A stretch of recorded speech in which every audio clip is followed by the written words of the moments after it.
Hello, everybody. Welcome back to the NBA Front Office Show. We got plenty of NBA news to dive into today, including a trade. That's right. Came out just before we started recording this show. We got a trade to discuss, a number of other things, some important news, some injury stuff to get into, an NBA GM throwing surprising amounts of shade. Crazy stuff going on in the league. I'm Trevor Lane. You can find me over on X at Trevor_Lane, joined by Keith Smith at Keith Smith NBA. Cheap plug real quick. Subscribe to the YouTube channel. Turn on those notifications and smash that like button. Keith, I don't even want to hit the drop for this trade. I don't want to do it. Yeah, it feels a little misplaced to have fun with what is essentially an accounting move more than anything else. So we knew Kevin Porter Jr. would not be on the Houston Rockets this year. They were either going to trade him. That had been reported weeks, if not a month or so ago. And we knew if he wasn't traded that they were probably going to waive him at the end of the preseason. There was a slight possibility they'd keep him around, let the entire process play out and see if his contract would get voided.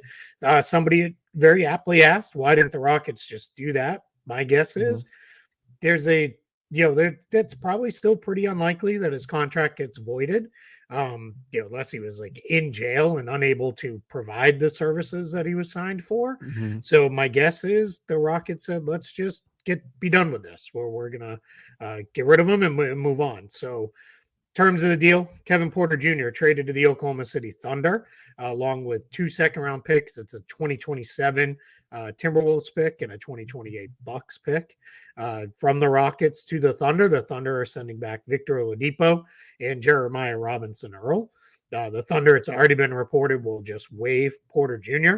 So they're going to eat a cap hit for this year of about $15.9 million. It's $15.86 million, and then they will eat $1 million for next year. That's how much Porter was guaranteed for. There is always the potential the NBA could go back and void the contract.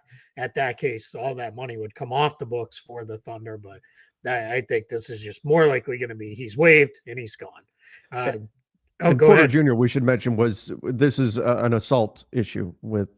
That's what's going on here. There were allegations of assault against him by, I believe it was his girlfriend, and so that's what all of this is what led to him being moved here. How much money ultimately are the Thunder eating in this compared to what they're sending out with Oladipo and Jeremiah Robinson Earl? Yep. So what would have happened? They would have had about 10.3-ish million on the books for the combination. Oladipo and Robinson Earl, that's about 9.5. Again, it's closer to 10.4 million, 9.45 for Oladipo, and then 1.9 for Robinson Earl. They're bringing in 15.9, so they're gonna eat about $4 million extra or so. But they are, as it stands today, let me just get down there.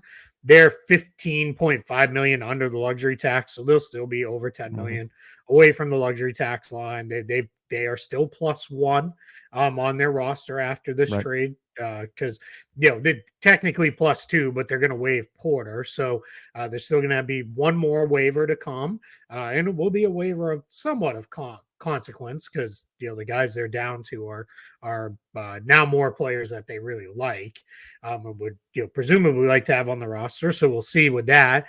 The Rockets are actually going to go to being +1 on the roster. I think it'll be Oladipo who gets waived.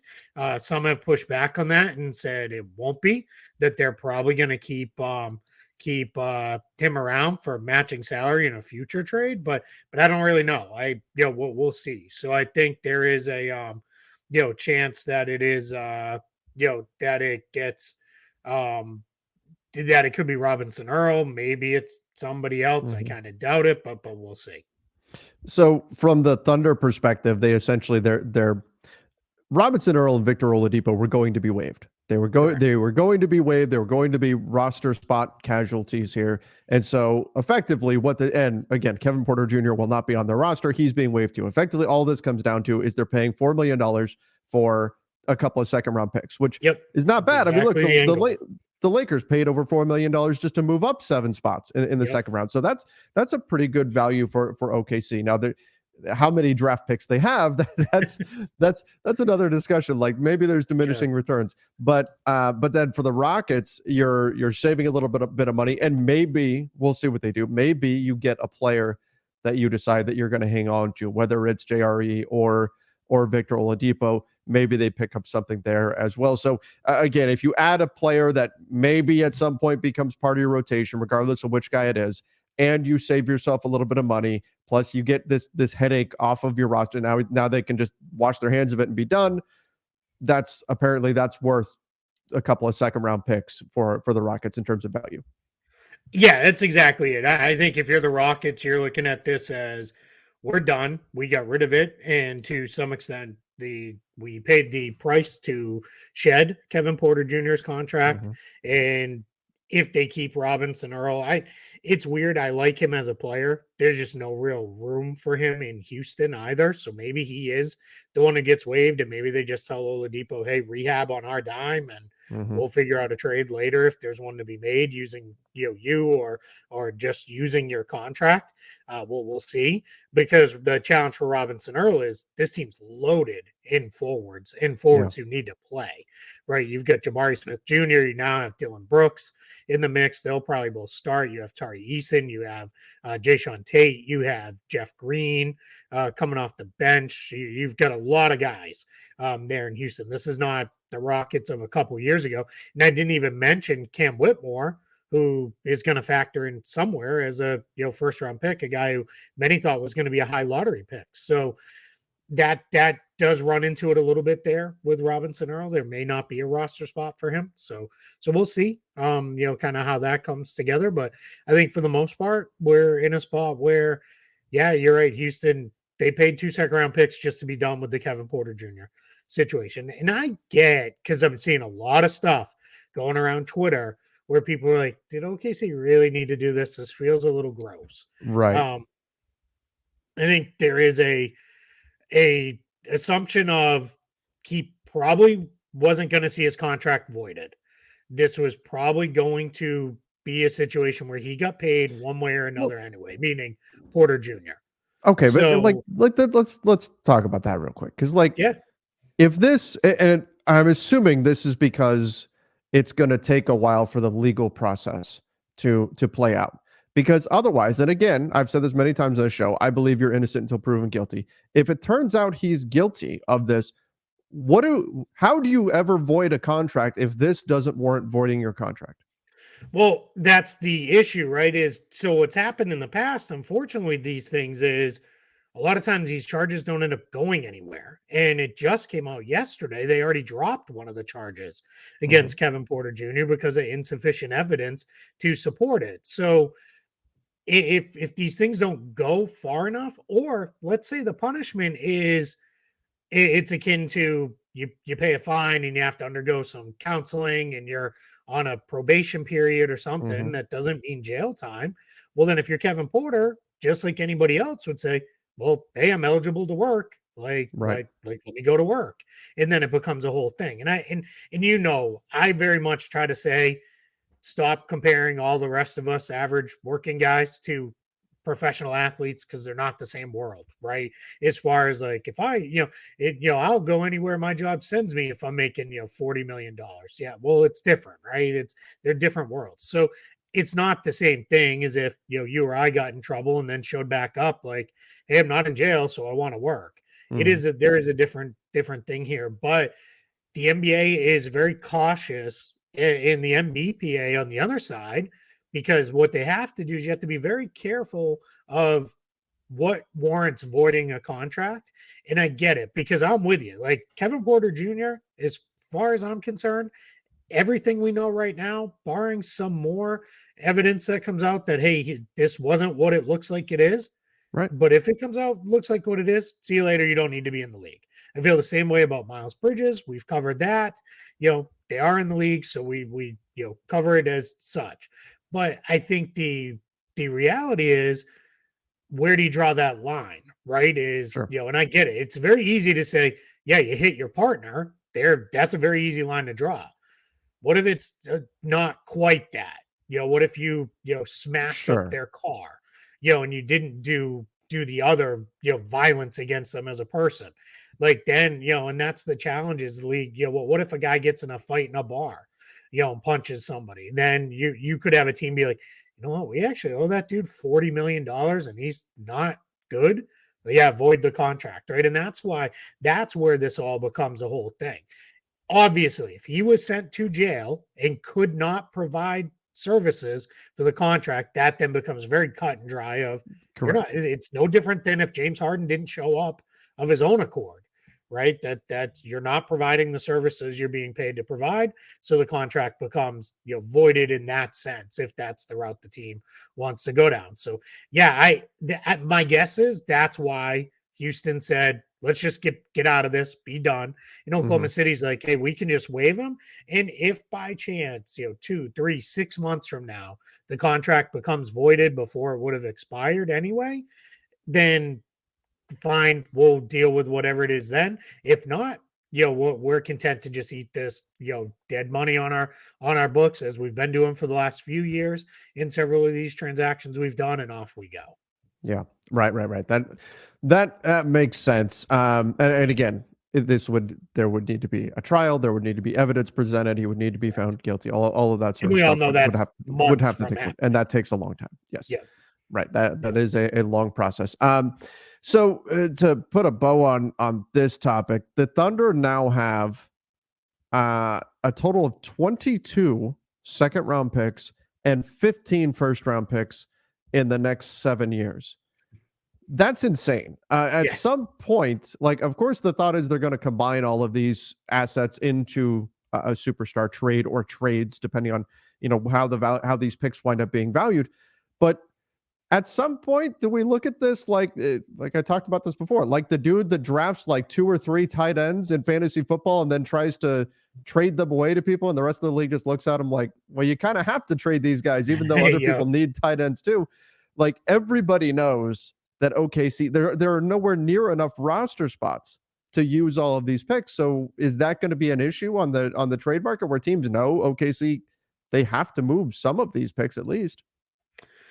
Yeah, I mean, it's already happened to the Thunder, right? I mean, we saw a couple years ago they tried to trade up and teams were like, "No, we're good. Like, I don't want all that." And then a couple years later, they were able to do it. So it's just finding the right team. My guess is what will happen is they'll eventually land in a spot where either direct in a 1-to-1 trade or a multi-team trade where they route draft picks to a team that is draft pick poor because they've made kind of an all-in move, and they either get something from that team direct, or it's, like I said, a multi-team trade where there's players and picks moving around on all sides, and that's how they shed some of these. Because you're absolutely right, you cannot use 37 draft picks in 7 years. You can't possibly roster all of them, especially, I mean, we just talked about it. They're going to have to cut a player that they at least somewhat like. And when I say cut, I mean either waive or trade, right? They're going to have to get rid of a player that they at least somewhat like still, even after this deal. And what happens in these situations is now you're going to add 37 more picks over the next 7 years. Yeah, and some of the guys on the roster, of course, will not be around 2, 3, 4 years from now because they'll have moved on. They'll go other places. But yeah, there's going to have to be some major consolidation reckoning that will come for Sam Presti and the Thunder. They're just not there yet, right? And that'll be, they'll figure it out. Or what they'll do is every time they want to make a trade, they'll all of a sudden it'll be like, and this second round pick and this second round pick. It kind of be the cherry on top of the sundae of, all right, it's a very minor trade, but just to push it through, we're sending off a second. Well, and you know what? Maybe they catch the right team at the right time, like the Jazz did with the Rudy Gobert trade. You never know what may happen. But just everybody can see what OKC is doing. Everybody can see that they can't keep all of these picks. And so I do wonder how that may affect some of the value of those picks moving forward. But we'll see what Sam Presti can do. Something that I want to keep an eye on now. The dog's going crazy with a toy in the background. I want to keep an eye on, we've got all these teams that are going to be, at least for the next 3-4 years, facing the second apron, what we've been calling the super tax, and struggling a little with, all right, we're going to have to fill out our roster only with draft picks and minimums, do the Thunder start saying, hey, what about a future protected first, even for 2 seconds? Yeah. Want to do something like that. And that's how they'll be in prime position to start taking advantage of some of those teams in those spots where it's like, man, we got to fill 7 or 8 roster spots because we've got, 5 guys who make 25 to $50 million on our roster, and we're way up and over that second apron. And there's only so much we can do with minimum signings. So let's get some of these guys on these, through second round picks. We can use the second round pick exception and go from there. So I wonder if that's what we start seeing is the Thunder. That's how maybe they start moving some of these picks where you're kind of taking, all right, we get these 2 seconds. Maybe, they turn into something really good. It turns into a, the 15th pick in the first round or something like that. And I think that'd be an interesting way to start kind of hammering away your excess picks. That's a good thought. That would be a nice strategy, I think, for OKC to pursue, to try to turn some of this quantity into quality. And we'll see if they're able to execute something like that. We have seen a number of moves around the NBA, some signings that are meant to funnel players to the G League. We saw the Bulls, though. A couple of veterans here signed. The Bulls signing Derek Favors, Warriors signing Javonte Green, but it sounds like they're going to try to battle their way back through the G League. This isn't like they're going to be on the active roster to start the season. Is that accurate? And then is this a shift that are we gonna start to see more veteran players try to go this route, do you think? Yeah, so 2 different guys here, right, at different points in their career. So Yes. we start with Favors, very deep into his career, but clearly doesn't want to be done. He had done a really good, insightful interview with Michael Scotto of Hoops Hype. So go check that out if you haven't yet. And he did say in there, like, my plan this year is to play in the G League. And then within a day or two of that interview coming out, we get this news that he's signing with the Bulls. Some people may say, well, doesn't he have a chance to make the Bulls? Not really. They've already got a full roster, and it's very hard to see somebody they would cut to keep Favors. He's clearly well past being two-way eligible. Yes. So he's not going to play on a two-way contract. So that turns into, all right, yeah, I mean, Favors will head off to the Windy City Bulls. And yeah, I'd be guessing try to show enough, show I can still play. I can still help a team. And then when we get to January, the beginning part of January, and it's 10-day season and the like, or if a team just happens to have an open roster spot and is like, what we need? We need another big, like, could be the Celtics, right? Could be in that position. Maybe they, say, all right, yeah, he's looked pretty good in the G League, and let's bring him in and let's go. And I think if you're Derek Favors, you're probably looking at it as two things. I'm not going to go and look so bad in the G League that everybody's gonna be like, all right, well, we're done. Let's see you later. Like, right. It's gonna hurt me. And he's probably almost looking at it as, if I'm doing something, I'm at least somewhat in the eyes of the NBA decision makers, Sure. as opposed to and I'm just kind of calling it out because we know he wants to play in the NBA again, Dwight Howard, who's not going to be playing even NBA adjacent this coming season. And it's a little harder to decide, all right, he's playing in a second tier league, really third, fourth tier league in Taiwan, putting up massive numbers. But what does that mean? Right. Like, do we even want to go down that path with bringing him in? Where Favors, hey, at least he's doing it against NBA adjacent guys. So let's go. Javonte Green, slightly different situation, much younger into his career. So he's, I'm guessing, after what was an injury-filled year with the Bulls, is looking all right, hey, even if I don't make it, and there's some question on what the Warriors are going to do with their last couple roster spots. Right now, it's Rudy Gay, Rodney Magruder, Javonte Green, all kind of in there, maybe fighting for spots at the end of the Warriors bench. But I think at this point, Green's like, same kind of thing, though. I'll catch on with a good organization, play in Santa Cruz, and maybe, a month or two into the year or whatever, or at the latest when we get to 10-day season in January, I'll be ready for a call up and we'll go from there.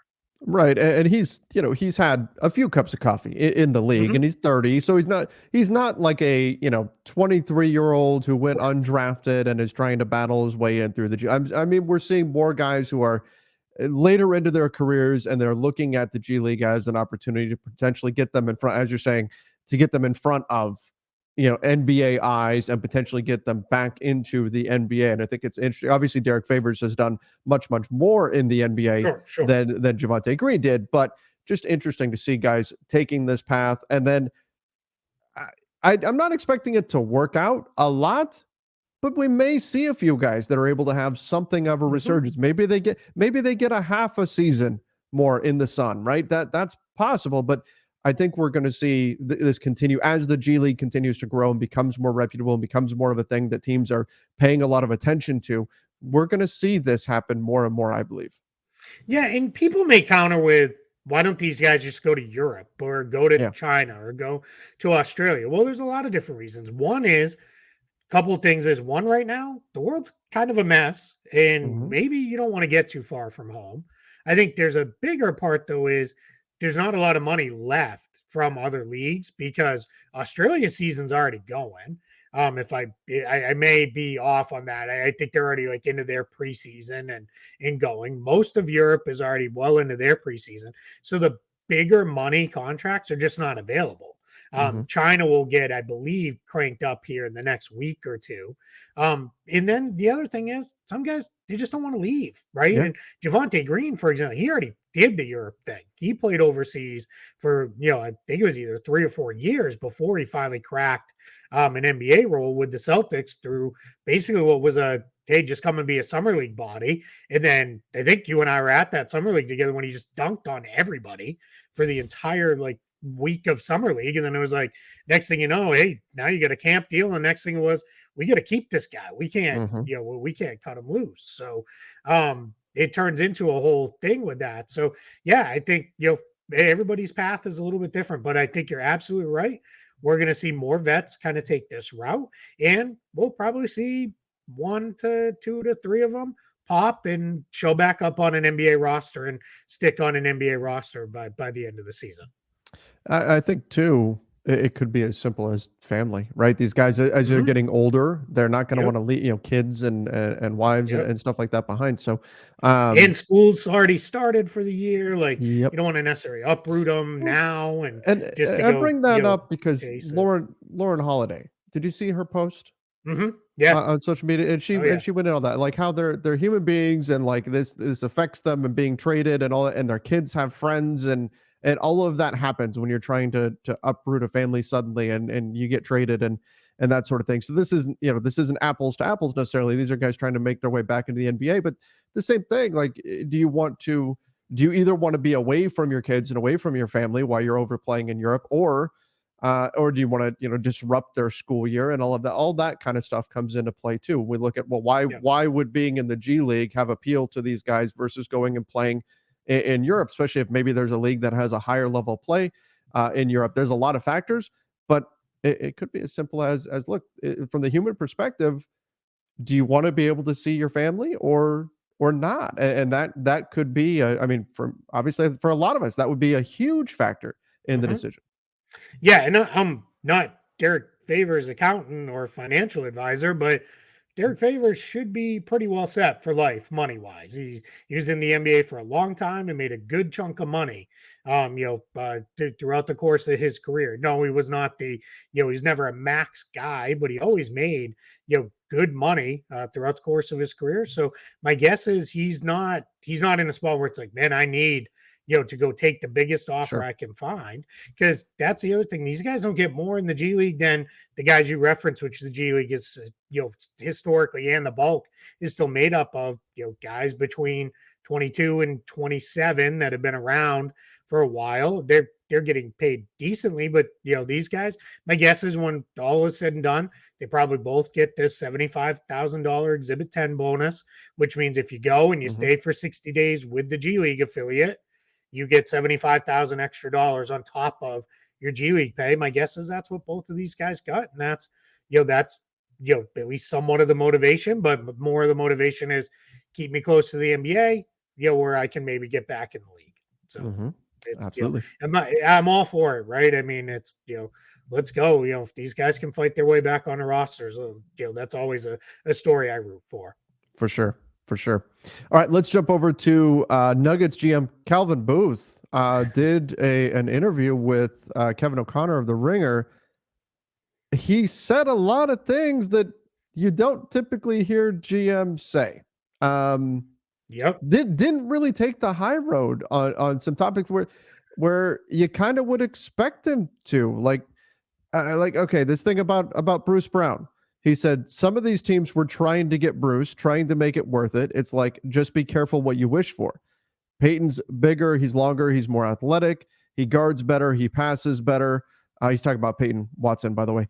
He doesn't have the experience, and he's not as good offensively yet, but we need defense more than we need offense on our team. So, like, be careful what you wish for going after Bruce Brown, who's a player who just helped you win an NBA championship. That certainly raised some eyebrows. And then about Bones Highland, said, I knew you couldn't have two guys that couldn't guard, and we couldn't have two guys that were young and kind of more me guys. Mike makes $30 million, talking about Michael Porter Jr. He's one of the best shooters in the NBA. So, Bones, there's no place for you. This kind of came across as like taking shots at guys that have now parted ways with your organization. And a shot at Michael Porter Jr. Who's and a guy who's still there. And Michael, because he's saying he's a me first guy.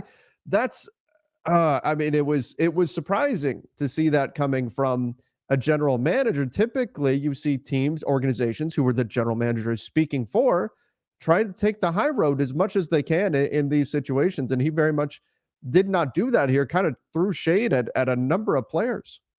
Look, we just talked about this yesterday with D'Angelo Russell saying, I was a liability on defense. I can't be that if I want to play. So I am all for candidness, right? If these guys are going to be candid about stuff, players, coaches, GMs, whoever it is, I'm all for it. But that doesn't mean it's not weird. Like, it doesn't mean it's holy cow. So if we start with the Bruce Brown, Peyton Watson stuff, I am all for build up Peyton Watson by all means. Yeah. And I think that's really great. I don't know. One, I don't agree with most of what he said. I think Bruce Brown is a good defender. I think Bruce Brown is a good passer. I think Bruce Brown is a far better offensive player than anything Peyton Watson has showed, obviously in the NBA, but even in his college time. So I think, Peyton Watson's bigger. That is true. None of the rest of that rings true to me at all. So I don't, maybe that is the way it turns out. Maybe I'm sleeping on Peyton Watson, who I actually kind of like as a player. But all right, so that's that part of it. And that piece, I can read it as favorably as possible for Calvin Booth. I'm reading it as people were trying to weaken us by taking Bruce Brown away and thinking we're not going to be as good. Well, guess what? Peyton Watson's actually really good, right? And that's like my best, most favorable way to read this. But But it came across as he's taking shots at Bruce Brown and saying, be careful 100%. What you wish for by signing Bruce Brown. Like, that, you didn't need to do that in order to build up Peyton Watson. That's exactly it. That goes to the whole, and I've seen a couple people say, like, just build your own guy up. Why do you got to tear somebody else down in the process? Like, with that. Then, if we go to the second part of it, where he talked about, all right, we moved on from Bones Highland.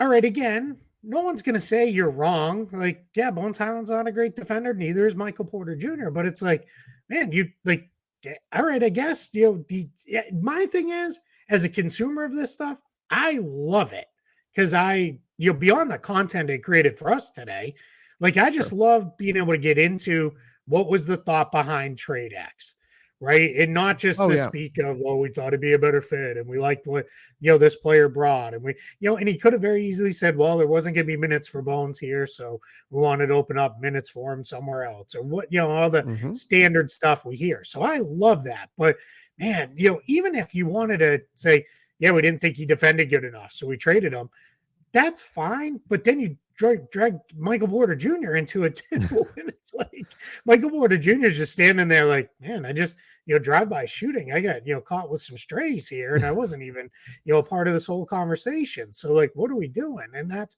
that's where it gets a little like, oof, and I do wonder, like, how did this, because, right, if you're the Nuggets, I don't know that you necessarily really care how Bruce Brown and Bones Highland take these comments, because guess what? They're not Nuggets anymore. Well, what about the next guy? That's cold. That's harsh. I fully get that. But I'm sure you're kind of like, you're not part of it anymore. But Michael Porter Jr., like, you got to go back to work today and see him and be like, hey, so, I said what I said. And maybe he's like, I'm not a good defender and I got to be better, right? And maybe that's how it goes. But, man, it was just out of nowhere. To see that was kind of crazy. It would be one thing if Michael Porter Jr. said, you know what? I've been too much of a me guy. Sure. I need to focus more on team first basketball or something, right? That we would applaud and say it's being introspective and all that. For Calvin Booth to come out and say Michael Porter Jr. is just a me guy, and we can't have too many. We can't have too many of these guys in the locker room, right? Like, yeah.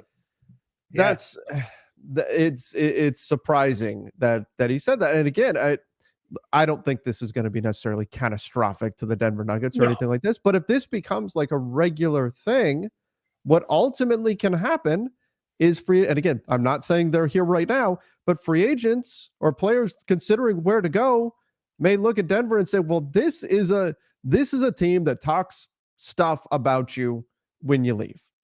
And do I want and should that be a factor in my decision of where I want to go? Again, I'm not saying players right now, if the Denver Nuggets called up and said, hey, we want to trade for you or we want to offer you a contract, players are going to go, oh, nope, I saw what you said about Michael Porter Jr. I'm out. I'm not saying we're there. But if this were to become like a recurring theme, I think it could ultimately become a negative for the Nuggets and their building efforts. Well, they're not building in this point, but you know what I'm saying. No, I totally get what you're saying. And I will say, I highly encourage everyone to go read the article too, like all the way through, because these are the two big like pieces that have jumped out and they're all over everywhere today. But go read it because he does lend some insight into like, hey, if we and it's in a good way where he's not like, yeah, we're gonna be a dynasty and win, three or four titles over the next 5 years, or however he phrased it. But he does basically say, hey, if we do this right, we should be, that's where we should be. And he's not wrong, right? It kind of reminds me of the early Warriors runs where it's like, this is not a 1 year thing. Like, we're built to sustain this. And as long as the Nuggets are willing to kind of stray into areas that they haven't in the past of paying big luxury tax bills, they should also be able to sustain this for several years, because Jokic isn't going anywhere, Murray's not going anywhere, Gordon's not going anywhere. You're just MPJ is as me as he is and doesn't defend as he is. Apparently, he's still a big part of the team. So it's now about filling in around those guys, and that's going to be the stuff to watch. And they've done a good job with drafting and developing players. So they've got a bunch of interesting young guys that, they're going to be looking forward to play roles over the next year or two plus. So I do see where they're like, this should be sustainable for us to keep this going. And he's got a lot of good thoughts on how they do that and the things they need to do. So read the piece by Kevin O'Connor over at The Ringer, because there's beyond just these like, holy cow quotes. There's a lot of good stuff in there about team building. All right, let's move on to Scottie Barnes. Reportedly off limits, according to Zach Lowe, in any Damian Lillard trade talks between the Blazers and the Toronto Raptors. This does not surprise me at all, because they've been very reluctant to include Scottie Barnes in any kind of trade talks for pretty much anybody. So I'm really not surprised by this, but it just tells you it's more affirmation that Scottie Barnes didn't take necessarily the leap that we expected him to last year. Maybe the third year is going to be the big leap for him this coming season, but just gives you a little bit more affirmation that, hey, Scottie Barnes is a big part, if not the future for the Toronto Raptors. Yeah, I would say he's the latter on that. I would say he's what they're building everything around. Yeah. Now, again, a Jakob Poeltl's there, but it's kind of those two guys and then a bunch of dudes who are on, expiring in like 2-year contracts. And I know they've got like Grady Dick in the fold and the like, but for the most part, it is, it's very limited, of their top end guys, how long their contracts run out. So it was interesting. This is one of those things. Zach Lowe is so good at this. It's just kind of in there, buried in, as he did his league pass rankings. His first, I think it was the 30 through 11 on his league pass rankings. And it's when he gets to the Raptors, he kind of wrote about like, meh, it's the Raptors. And then just there's a line in there about, Scottie Barnes is back doing, whatever it is Scottie Barnes does. And, after he was declared off limits in trade talks for Damian Lillard and Kevin Durant the summer before. So this is what Zach does. He drops these nuggets in there. And if you don't read the whole thing and you just skim it, you're going to miss them. So you got to read his stuff, in depth. But yeah, I mean, this doesn't really surprise me. I'm not going to go as far to say if he was in the trade, they would definitely have Damian Lillard right now. maybe, right? Depends on what else was in that trade, but it's certainly they weren't getting Damian Lillard without Scottie Barnes in the trade. So Yeah. and they didn't get Damian Lillard. So yeah, so here we are. All right. Last thing we've got Luka. Luka Doncic is dealing with a calf injury, and that's going to keep him out the remainder of preseason. We talked about this yesterday that the Western Conference, any kind of injury to any top player or a combination of role players could be a major setback for a team. So the Mavs will keep an eye on this calf injury for Luka, and of course, hope that he's good to go for opening night coming up. God, I love that I can say this. It's next week. It's next Yes. week. Let's go. 1 week from today, as we were. That's right. This, which is That's amazing. right. Yeah, in what I'm struggling to think of it right now, but started was it an ankle injury last year that he started the year with? Because remember he was hurt That sounds to start right. last year, and that Mavs team never really got it going the way they really wanted to throughout the course of the year. So you don't want to start behind the 8 ball. It sounds like he'll be fine and ready to go on day one and regular season start, but it's just something we're going to be watching now. And these calf injuries tend to be things they don't necessarily just heal and then never pop back up. So look at Joe Burrow this season. Luka plays through a lot, but he has not historically been like a quick healer, right? It seems like he's always kind of bothered by something. So, and clearly he's going to play a massive role. So if this turns out it's just the next week, then who cares? No one will remember and we'll all move on. But if this is something where, it's Halloween and it's like, yeah, that calf's really bothering him. And, then that could turn into, well, Luka's not going to get shut down for a week or something. And then we'll see where it goes. Yeah, then Halloween becomes extra scary for Mavs fans for sure. Yeah. So something to certainly keep an eye on. We'll see. Hopefully it doesn't go the way of Joe Burrow, where he's terrible the first month, but who he was dealing with a calf injury as well. But we'll see. Are they still playing football? Because the Pat season ended like 2 weeks ago, so I'm pretty out. They've been unwatchable. They've been so bad. They stink. They're terrible. So bad. And I put this on Sunday. I was like, I want to believe they're tanking, but I know they're just bad. They're not a, and the other thing, a friend of mine asked, he goes, maybe they're tanking, they'll get the first pick. And I said, yeah. And then that'll trigger a chain of trades that just end up completely pissing me off. And, I don't even know what to do if that happens. So that's right. They are the team that trades back like 50 times. Yeah. And now with the draft being at night, it's like it's that more so than games are going to be what probably puts my dad in the grave, because he stays up to see who they pick, even though he watches exactly 0 minutes of college football every year that isn't the Army Navy game. And then he's going to stay up to see, and then they trade their pick out at, generally sometime around 10:30, 11 o'clock at night, because they're usually picking towards the end of the first round. And then he's like, yeah, I stayed up and they traded. And I'm like, yeah, no kidding. That's why I don't even watch. I watch the bottom line or I watch Twitter for one of the reporters to tell me the Patriots have traded back, because that's just how it goes. And the NFL draft, 10 minutes between picks, and it's a long ordeal. And again, it's multiple days and everything. It makes the NBA draft seem lightning fast in comparison. And look, it's a big event. The NFL does it the way they do it, and it works. But if your Patriots really got the number 1 pick and you've got Mac Jones as your quarterback right now, and Caleb Williams is sitting there, they're not actually going to trade back in that scenario, are they? If that's the scenario we're in, what's the NFL drafts now in like late April or May? Yeah. You and I will I will take the trade side of that bet, and we will figure out some form of bet to be paid off at Summer League next summer. Because that quarterback is sitting there and you've got Mac Jones and they're going to trade. You still think they're going to do it? Yeah. I guess it depends on what people offer. Depends on what people offer. And that's just what he does. Like it's like, nah, man, no one guy's bigger than the team, even though it turns out number 12 was pretty good for 20 years. It made it work. So we started last show with me ranting about stupidity. I don't need to rant about the Patriots. And quite frankly, nobody wants to hear it.